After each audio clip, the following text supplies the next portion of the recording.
હવે કાલની ઘટના છે। કાલે મને 4 વાગે રાત 4 વાગે મારા છોકરાનો રોતા રોતા ફોન આવ્યો કે પપ્પા મને અહીંયા કોલેજ ચોકમાં મારે છે, મને મારી નાખશે એવો મને મારે છે।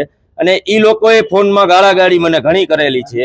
એટલે હું ઘરેથી નીકળો, હું મારી વાઈફ અને મારો ભત્રીજો, અમે 3 જણા ફટાફટ કોલેજ ચોકે હનુમાનજીના મંદિરે ગયા। મારા છોકરાને બહુ મારેલ છે।